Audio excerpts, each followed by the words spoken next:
Welcome to the Coalition of Scrubs, and yes, that was all of our collective natural voices singing. I'm the man, I got the plan. When it hits the fan, do all I can, do all I can. Hey guys, Christian the Haver Cardman back at you with another D-Time today. And this time around, we're going to be taking a look at DD Crow. But before we get into that, be sure to click on the like and subscribe button down below so you guys can stay updated on all of the Coalition's future content yet to come. And while you're at it, be sure to check the links down in the description so you can check out all of the other creators that are a part of the Coalition. They're all wonderful people here to make you guys some awesome Yu-Gi-Oh content. Be sure to go check them all out, give them all some love. They really deserve it. And without further ado, let's go ahead and get into today's video since that's what you guys came here for. Now, with DD Crow, we'll go ahead and start talking about this card's stats and potential synergies like I do with most D-Times. Granted, I don't really delve into the synergies as much as I should, but we'll get into that now. So, we are looking at a hand trap monster that is a level 1 monster with 100 attack and 100 defense, and is a dark attribute effect monster, which is also a winged beast, I believe. So there's a few different things you can already do with this guy already. It's a dark monster, so you have a super play target for starting Venom, or quite a few cases actually where Mud Dragon and Swamp is really viable. It's also a level 1 monster that can be easily summoned out with 1-for-1 if you need an extra body. If you're already playing a 1-for-1 in your deck, but maybe you lose all the other targets, you can at least use 1-for-1 to bring out your DD Crow as a bonus body if you need it for something like that. It can also be used for Link Karibo if you need to get started with plays like that. It's a winged beast monster, so there's a few cases where it can work with a Samorg lock if you need help setting that up, or just general winged beast links, or some cases I think there's a couple of fusion monsters that specifically list winged beast on it. I can't really remember for sure on that one, but either way it falls into the winged beast synergies. Back to the Link Karibo, it can also be used as an Almirage material if you need that too, since it is under 1,000 attack points, and if you normal summon it. Link Karibo is probably better though, if we're being honest, unless you're playing the... It's a weird thing, I guess. Like, either or, pick your poison there, which one you think's better. I'm personally a Link Karibo fan, hands down, but Almirage does have its places. And with that stuff out of the way, going over the basic stats of this monster, let's get to the real meat and potatoes of this card, which is its effect. Which, if you don't already know, it reads, as a quick effect, you can discard this card to banish one card in your opponent's graveyard. Now obviously that's not word for word, but you get the general point of the effect. So when you break it down, this card effectively trades 1 for 1/2 of a card. So in theoretical terms, you're down about half a card in advantage. And this card isn't always useful because not every deck in the format is using the graveyard, at least not that heavily, so it's not as impactful of a card in all cases. But that's why we're going to get into this next part, where is DD Crow worth running? That's why the title of this video is DD Crow or DD No. So let's go ahead and find out. So certain decks like Eldritch, Orcus, Salamangreat, and Striker are definitely hurt by DD Crow as a hand trap. But there are other decks to the format, like Adamancipator, Heroes, and Dinos that aren't really, and to a further extent Altergeist, that really aren't hurt all that much by DD Crow hitting their graveyard. Just sniping one card out of there and getting rid of it. It's not really going to do a whole lot. Sure, there's a few things that can, like, delay some stuff, or, you know, be able to slow down the strategy. Like for Heroes example, if you happen to DD Crow the first Malicious, congratulations to you. You probably shut down an extra hero Cross Crusader play and just being able to extend into another Malicious. So, you know, you did something there, I guess, but you're just stopping a little bit of extension for the strategy. Stuff like Adamancipators, maybe you took away a target for Gigantes or Block Dragon. Okay, you know, that's fine. You're not really destroying anything there. Most of their stuff's in the deck or on the field already, so it doesn't really do a whole lot there to hit that. Basically, this is just to say that DD Crow does not necessarily hit all the decks across the format. It's not just like Disrupt All. It's one of those more niche. It's not really like a niche card, but it's more niche than something like Ash Blossom and Joyous Spring, which is a very generic card and can be used against pretty much any deck. Same thing with things like Effect Veiler or Infinite Impermanence, both really good cards against pretty much any deck in the format, especially any deck playing monsters.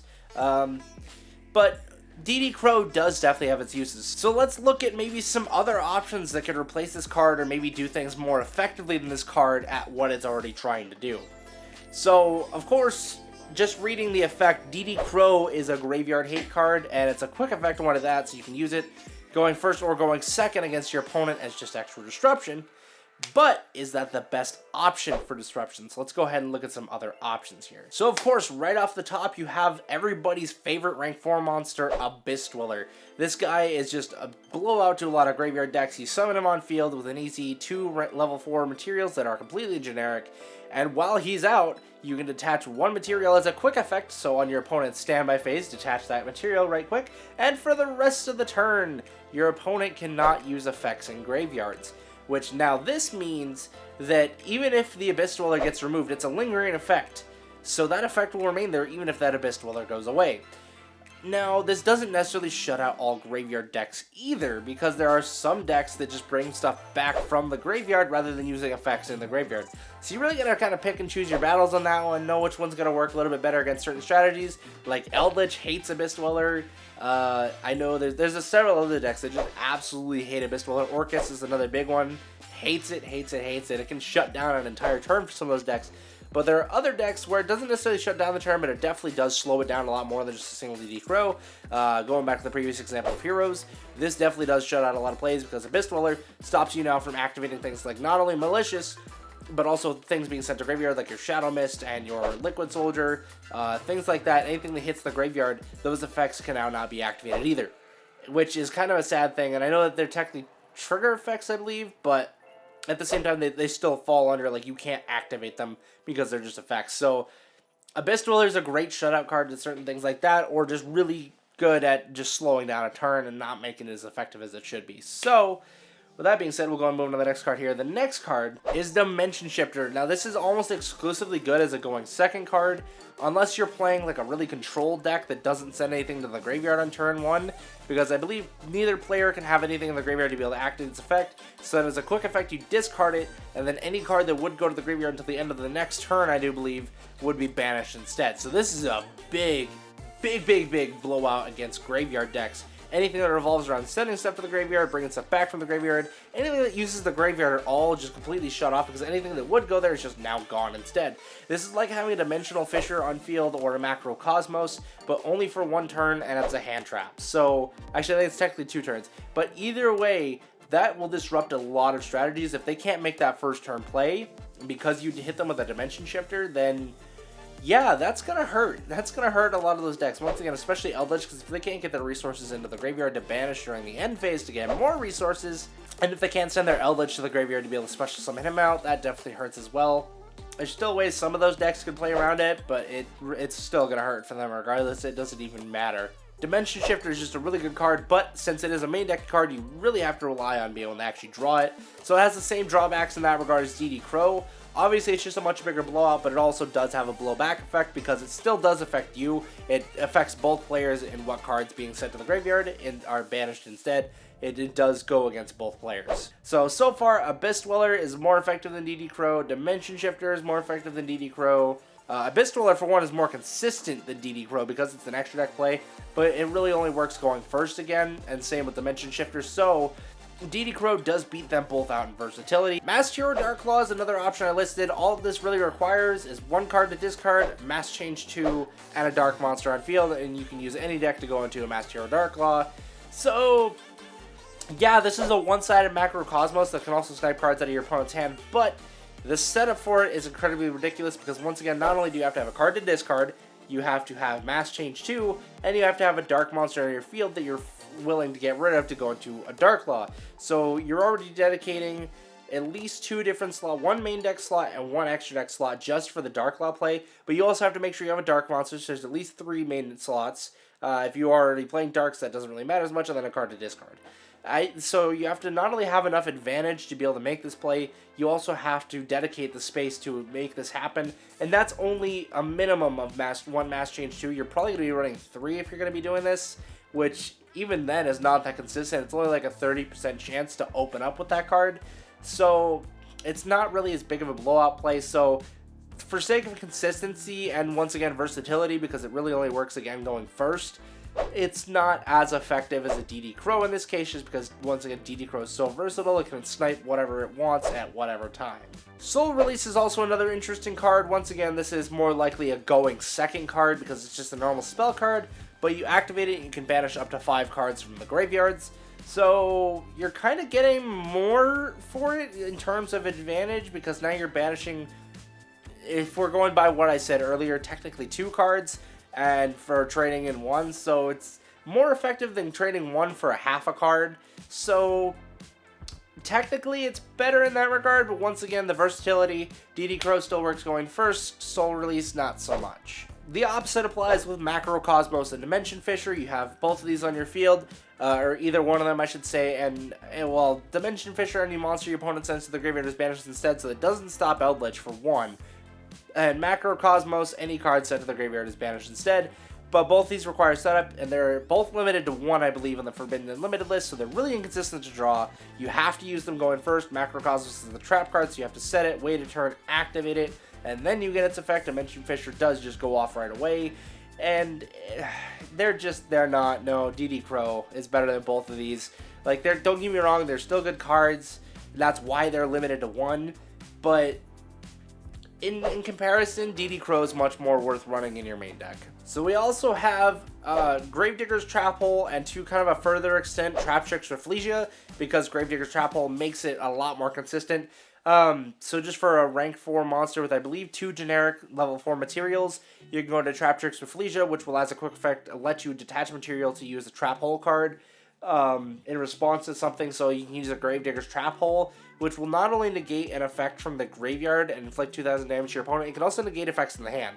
So this is a card that can also play around Nibiru, so it's a way to negate stuff that's activated in the graveyard that you really don't like, or you can negate hand traps if that's what you'd rather use, which 9 times out of 10 people are using it against hand traps, but it does still have that graveyard effect. And if you're running 3 Gravedigger's Trap Holes and you just have them set, you can use that against graveyard effects and hand traps effects. So either way, really good cards, and I think, honestly, this might almost be a case where it's better than DD Crow, but it's also, once again, okay, so you can use this going first or going second, because all you really have to do is just set up Traptrix or Rafflesia. If you just have the Gravedigger's Trap Hole, it has to be going first because you have to set it and wait a turn.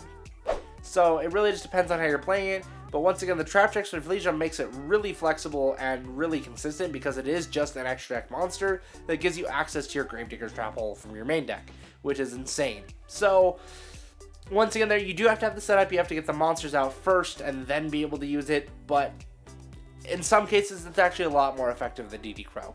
Especially when it comes to playing for time, because it does inflict that 2,000 points of burn damage to your opponent, effectively punishing them for trying to activate that graveyard effect. And the last alternate option to DD Crow is Necro Valley, one of the most coveted field spells of all time, given its last effect being able to stop both players from activating effects in the graveyard. Wow, okay, so this is an on-field continuous Abyss Dweller. So if this does get removed, it's obviously not doing anything anymore, but as long as it's on field, can't activate effects from the graveyard. How many decks that stops? That is literally just having an Abyss Dweller, but in a constant state until your opponent removes it. Which, all it really takes is a Nightmare Phoenix, and it's gone. But regardless, it's still not as good as DD Crow. DD Crow's too versatile. Necro Valley is still one of those going first plays. Yeah, you can use it going second if your opponent's trying to quick effect stuff during your turn from the graveyard, but it's still not that great.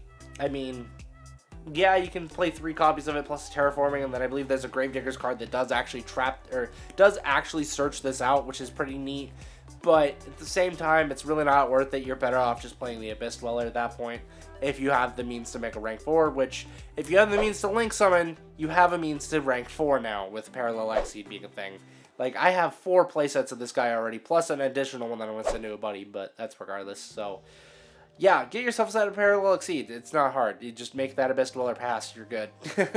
That's it for the alternate options, so let's actually look at DD Crow as a whole. So, of course, like we've discussed, it is a good card, especially in the current meta of Eldritch, and it does do a lot to slow down the deck, but once again, you're effectively only trading 1 card for half. Out of all the ones that I listed, do I think it's the best option?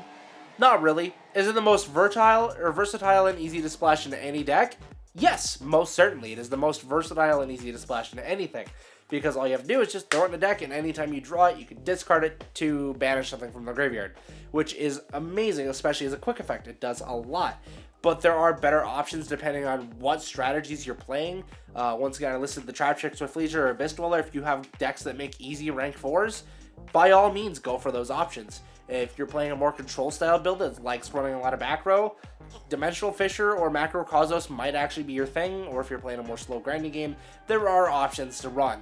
Just kind of keep that in mind when you're deck building. DD Crow seems to be the most accepted in the format right now, just because of how much it can do for the little cost. It's a good small investment for a long-term output. So if you think about it that way, DD Crow is a very exceptional card. I definitely think you guys should at the very least, be running in your side decks during this Adamant's Parrot Ledge format, because there is a lot it can do. But of course, don't forget to be running stuff like your Ash Blossoms, Effect Railers, or Infinite Impermanences. Those are incredible, especially a Nibiru as well is also really handy.